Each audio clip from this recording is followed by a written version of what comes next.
You are one of those that will not serve God if the devil bids you, because we come to do you service, you think we are ruffians. Othello. When Glosson returned home, he found, among other letters and papers sent to him, one of considerable importance. It was signed by Mr. Protocol, an attorney in Edinburgh, and, addressing him as the agent for Godfrey Bertram, Esq., late of Ellangowan, and his representatives, acquainted him with the sudden death of Mrs. Margaret Bertram of Singleside, requesting him to inform his clients thereof, in case they should judge it proper to have any person present for their interest at opening the repositories of the deceased. Mr. Glosson perceived at once that the letter-writer was unacquainted with the breach which had taken place between him and his late patron. The estate of the deceased lady should by rights, as he well knew, descend to Lucy Bertram, but it was 1,000 to 1 that the caprice of the old lady might have altered its destination. After running over contingencies and probabilities in his fertile mind, to ascertain what sort of personal advantage might accrue to him from this incident, he could not perceive any mode of availing himself of it, except in so far as it might go to assist his plan of recovering, or rather creating, a character, the want of which he had already experienced, and was likely to feel yet more deeply. I must place myself, he thought, on strong ground, that, if anything goes wrong with Dirk Hatterake's project, I may have prepossessions in my favor at least. Besides, to do Glosson justice, bad as he was, he might feel some desire to compensate to Miss Bertram in a small degree, and in a case in which his own interest did not interfere with hers, the infinite mischief which he had occasioned to her family. He therefore resolved early the next morning to ride over to Woodbourne.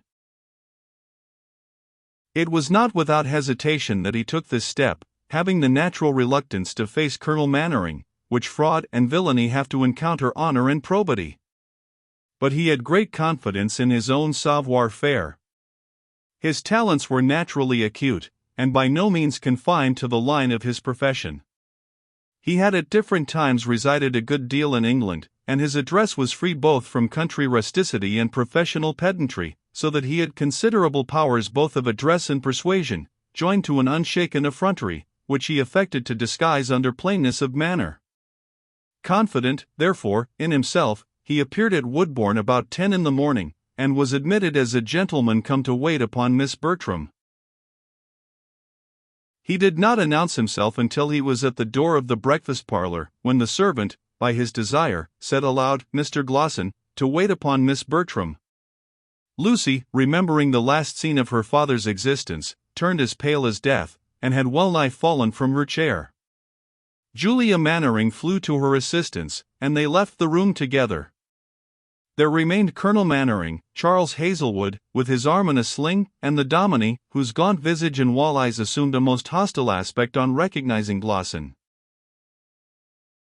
That honest gentleman, though somewhat abashed by the effect of his first introduction, advanced with confidence, and hoped he did not intrude upon the ladies.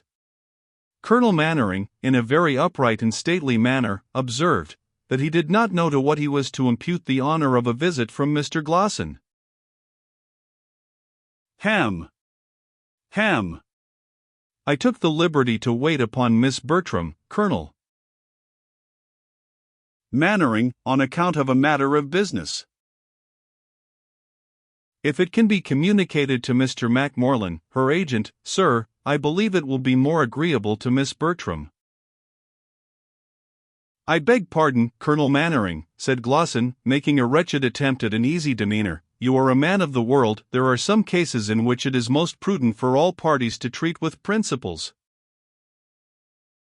Then, replied Mannering, with a repulsive air, if Mr. Glosson will take the trouble to state his object in a letter, I will answer that Miss Bertram pays proper attention to it. Certainly, stammered Glosson, but there are cases in which a viva voce conference, I perceive Colonel Mannering has adopted some prejudices which may make my visit appear intrusive, but I submit to his good sense, whether he ought to exclude me from a hearing without knowing the purpose of my visit, or of how much consequence it may be to the young lady whom he honors with his protection. Certainly, sir, I have not the least intention to do so, replied the Colonel.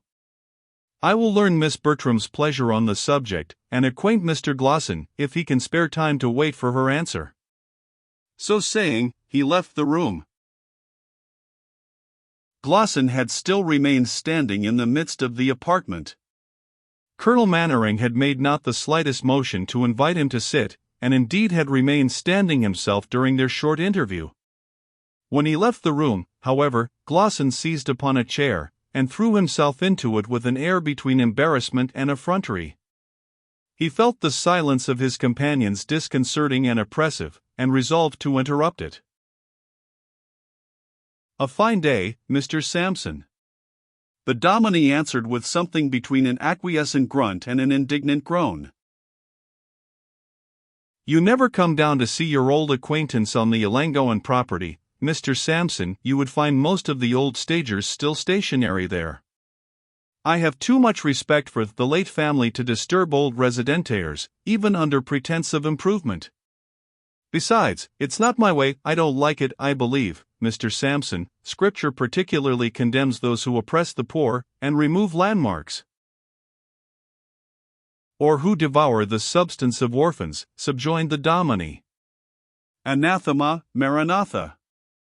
So saying, he rose, shouldered the folio which he had been perusing, faced to the right about, and marched out of the room with the strides of a grenadier. Mr. Glosson, no way disconcerted, or at least, feeling it necessary not to appear so, turned to young Hazelwood, who was apparently busy with the newspaper. "Any news, sir?" Hazelwood raised his eyes, looked at him, and pushed the paper towards him, as if to a stranger in a coffee-house, then rose, and was about to leave the room. "I beg pardon, Mr. Hazelwood, but I can't help wishing you joy of getting so easily over that infernal accident." This was answered by a sort of inclination of the head as slight and stiff as could be imagined. Yet it encouraged our man of law to proceed. "I can promise you, Mr. Hazelwood, few people have taken the interest in that matter which I have done, both for the sake of the country, and on account of my particular respect for your family, which has so high a stake in it, indeed, so very high a stake, that, as Mr. Featherhead is turning old now, and as there's a talk, since his last stroke, of his taking the Chiltern Hundreds, it might be worth your while to look about you. I speak as a friend, Mr. Hazelwood, and as one who understands the role, and if in going over it together." "I beg pardon, sir, but I have no views in which your assistance could be useful." "Oh, very well, perhaps you are right. It's quite time enough, and I love to see a young gentleman cautious. But I was talking of your wound. I think I have got a clue to that business. I think I have, and if I don't bring the fellow to condign punishment." "I beg your pardon, sir, once more, but your zeal outruns my wishes. I have every reason to think the wound was accidental. Certainly it was not premeditated. Against ingratitude and premeditated treachery, should you find any one guilty of them, my resentment will be as warm as your own." This was Hazelwood's answer. "Another rebuff," thought Glosson. "I must try him upon the other tack. Right, sir, very nobly said. I would have no more mercy on an ungrateful man than I would on a woodcock. And now we talk of sport." This was a sort of diverting of the conversation which Glosson had learned from his former patron. "I see you often carry a gun, and I hope you will be soon able to take the field again. I observe you confine yourself always to your own side of the Hazelshaw's burn. I hope, my dear sir, you will make no scruple of following your game to the Ellangowan bank. I believe it is rather the best exposure of the two for woodcocks, although both are capital." As this offer only excited a cold and constrained bow, Glosson was obliged to remain silent, and was presently afterward somewhat relieved by the entrance of Colonel Mannering.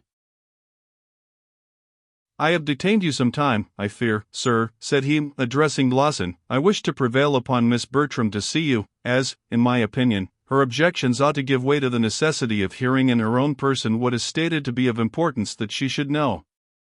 But I find that circumstances of recent occurrence, and not easily to be forgotten, have rendered her so utterly repugnant to a personal interview with Mr. Glosson, that it would be cruelty to insist upon it, and she has deputed me to receive his commands, or proposal, or, in short, whatever he may wish to say to her." Hem. "I am sorry, sir, I am very sorry, Colonel Mannering, that Miss Bertram should suppose that any prejudice, in short, or idea that anything on my part "Sir," said the inflexible colonel, "where no accusation is made, excuses or explanations are unnecessary. Have you any objection to communicate to me, as Miss Bertram's temporary guardian, the circumstances which you conceive to interest her?" "None, Colonel Mannering. She could not choose a more respectable friend, or one with whom I, in particular, would more anxiously wish to communicate frankly." "Have the goodness to speak to the point, sir, if you please."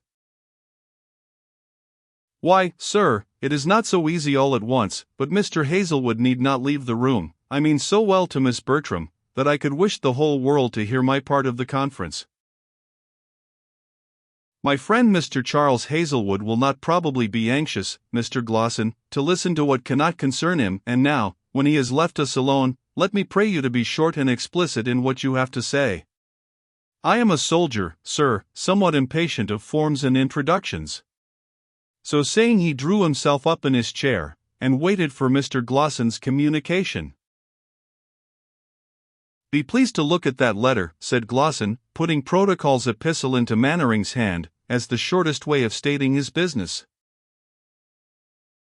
The colonel read it, and returned it, after penciling the name of the writer in his memorandum book.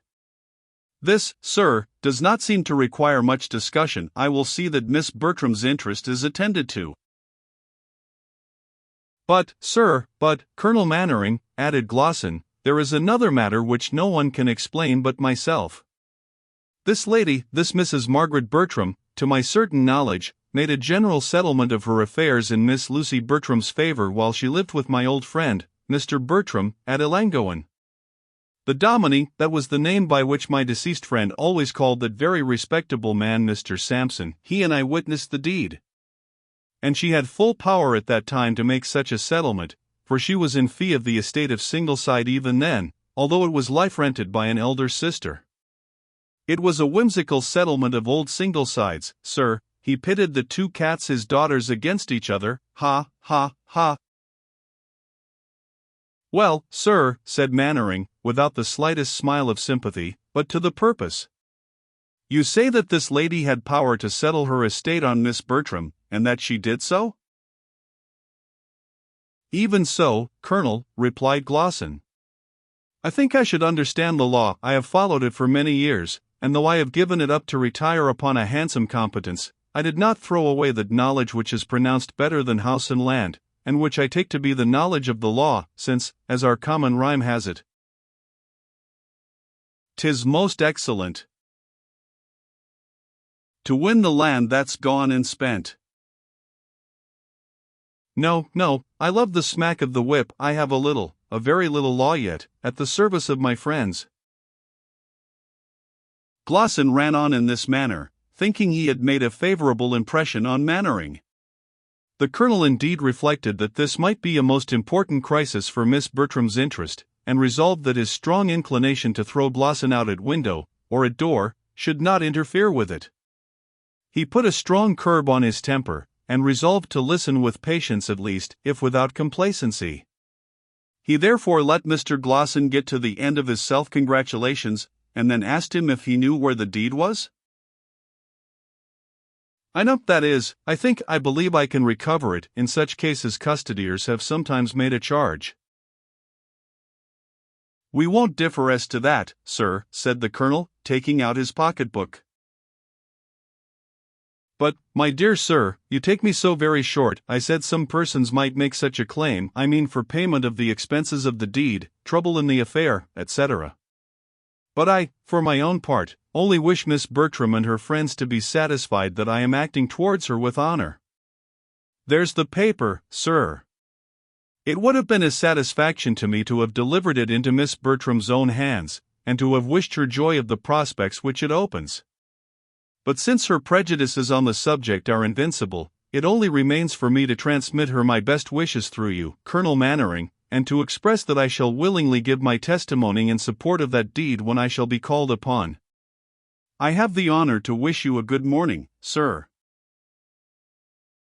This parting speech was so well got up, and had so much the tone of conscious integrity unjustly suspected, that even Colonel Mannering was staggered in his bad opinion. He followed him 2 or 3 steps, and took leave of him with more politeness, though still cold and formal, than he had paid during his visit. Glosson left the house half pleased with the impression he had made, half mortified by the stern caution and proud reluctance with which he had been received. Colonel Mannering might have had more politeness, he said to himself. It is not every man that can bring a good chance of 400L a year to a penniless girl. Single side must be up to 400L a year now. There's Re-Illigen bed, Gilly Fidget, Loverless, Lie Alone, and the spinster's no good 400L a year. Some people might have made their own of it in my place, and yet, to own the truth, after much consideration, I don't see how that is possible. Glosson was no sooner mounted and gone, than the Colonel dispatched a groom for Mr. Macmorland, and, putting the deed into his hand, requested to know if it was likely to be available to his friend Lucy Bertram. Macmorland perused it with eyes that sparkled with delight, snapped his fingers repeatedly, and at length exclaimed, "Available, it's as tight as a glove, naebody could make better work than Glosson, when he didna let down a steek on purpose it, but, his countenance falling, the Aldby, that I should say so, might alter at pleasure." "Ah! And how shall we know whether she has done so?" "Somebody must attend on Miss Bertram's part, when the repositories of the deceased are opened." "Can you go?" said the Colonel. "I fear I cannot," replied Macmorland. "I must attend a jury trial before our court." "Then I will go myself," said the Colonel. "I'll set out tomorrow. Sampson shall go with me, he is witness to the settlement." "But I shall want a legal adviser?" "The gentleman that was lately sheriff of this county is high in reputation as a barrister. I will give you a card of introduction to him." "What I like about you, Mr. Macmorland," said the Colonel, "is that you always come straight to the point. Let me have it instantly. Shall we tell Miss Lucy her chance of becoming an heiress?" "Surely, because you must have some powers from her, which I will instantly draw out. Besides, I will be cautioned for her prudence, and that she will consider it only in the light of a chance." Macmorland judged well. It could not be discerned from Miss Bertram's manner that she founded exulting hopes upon the prospect thus unexpectedly opening before her. She did indeed, in the course of the evening, ask Mr. Macmorland, as if by accident, what might be the annual income of the Hazelwood property, but shall we therefore aver for certain that she was considering whether an heiress of 400 a year might be a suitable match for the young laird?